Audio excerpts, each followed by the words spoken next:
Kehebatan Mat Kilau, pahlawan sufi dari Pahang.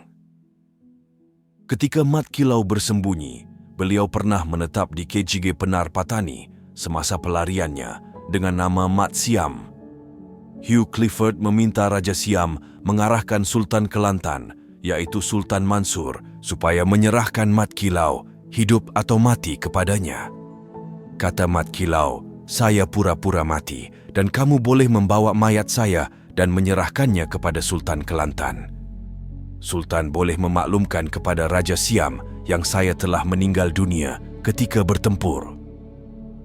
Kata Mat Kilau lagi, "Itu mudah saja, kerana saya boleh buat ramuan untuk diminum. Selepas meminumnya, saya akan pengsan selama 2 hari.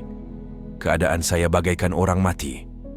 Kamu boleh bawa mayat saya kepada Sultan, tetapi ada syarat dan jaminannya.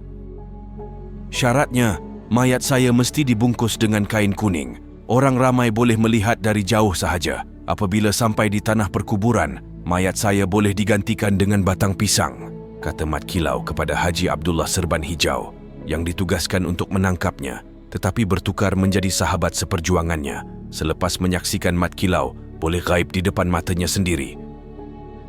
Jaminannya, ayah saya Tok Gajah dan Datuk Bahaman mesti berada di sisi mayat saya hingga dibawa ke tanah perkuburan. Anak-anak murid saya juga dibenarkan mengiringinya. Itu sebagai jaminan saya tidak dikhianati. Lalu Mat Kilau meminum ramuannya dan pengsan lalu dianggap mati. Diusung ke anjung Istana Negeri Kelantan sambil disaksikan orang ramai. Sultan Mansur pun menghantar utusan ke Siam dengan menyatakan mayat Mat Kilau sudah ada dan terbunuh ketika bertempur. Raja Siam pun percaya, lalu memaklumkan kepada Inggris. Sewaktu hendak menanamkan mayat itu, tubuh Mat Kilau dilarikan oleh anak-anak muridnya, lalu mereka menggantikannya dengan batang pisang. Namun rahsia itu terbocor oleh salah seorang muridnya, menyebabkan Raja Siam dan Inggris sangat marah. Pada mulanya Siam mahu menyerang Kelantan, tetapi bila mendapat tahu Mat Kilau dan pengikutnya sanggup berjuang mempertahankan Kelantan, Siam mulai kecut perut dan tidak jadi menyerang Kelantan. Demi menjaga keamanan negeri Kelantan, Mat Kilau pun berpindah ke KGG Pasir Nering. Semasa di KGG Pasir Nering, Mat Kilau diserang Inggris. Satu peluru hinggap di badannya ketika itu yang mengoyakkan kulit belikatnya, tetapi tidak mampu menembusi daging dan tulangnya. Rupa-rupanya salah seorang anak muridnya belot dan membocorkan rahsia kepada Inggris bahawa tubuh Mat Kilau hanya lut dengan peluru emas sahaja. Rupa-rupanya benar, selepas diperiksa peluru itu diperbuat dari emas tulen. Bayangkan berapa butir peluru yang dibuat oleh Inggris dengan menggunakan hasil bumi Pahang, iaitu emas, semata-mata bagi membunuh pahlawan tanah air, Pahang. Betapa jahatnya mereka.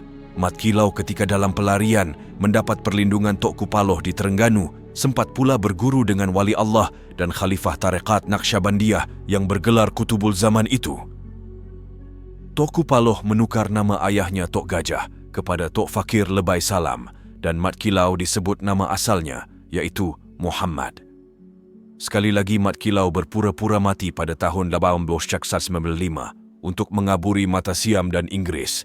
Lalu mayatnya dikuburkan di kampung dalam Limau, Bunut Payung, Kelantan. Sultan Kelantan menggantikannya dengan batang pisang, lalu menyuruh Mat Kilau melarikan diri. Perjuangan Mat Kilau mendapat sokongan padu daripada 2 orang tokoh ternama dari kedua-dua negeri, iaitu ulama terkenal Terengganu, Tok Kupaloh dan Abdul Rahman Limbong serta Tok Janggut di Kelantan.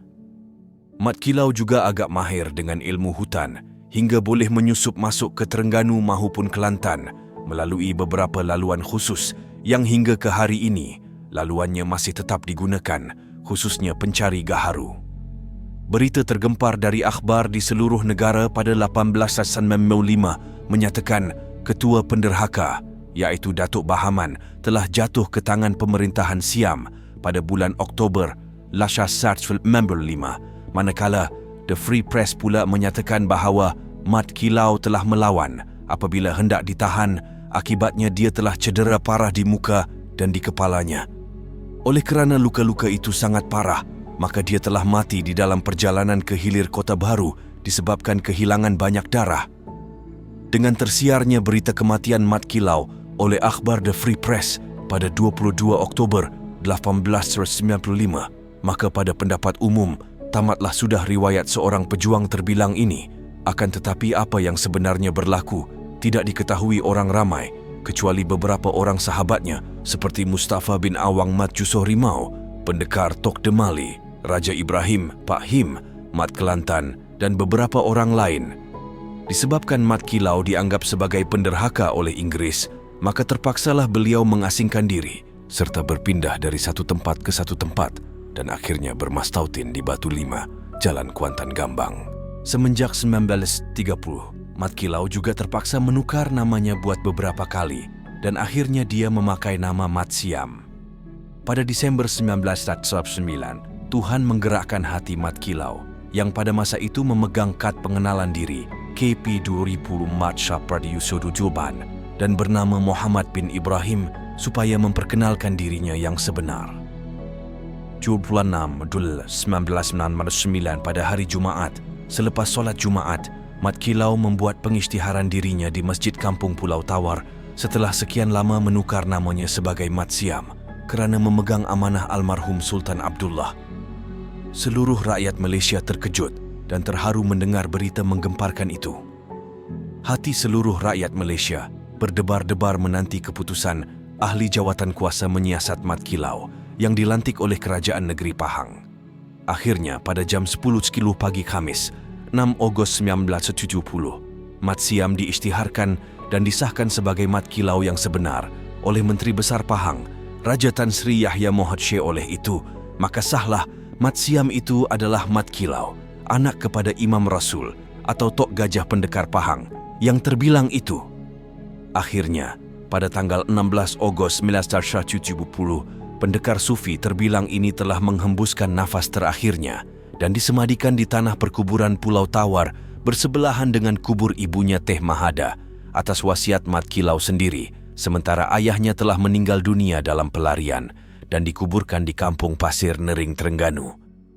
Kata-kata semangat Mat Kilau untuk renungan anak bangsa. Aku rela mati semasa bertempur dengan penjajah daripada menyerah dan mati di tali gantung mereka.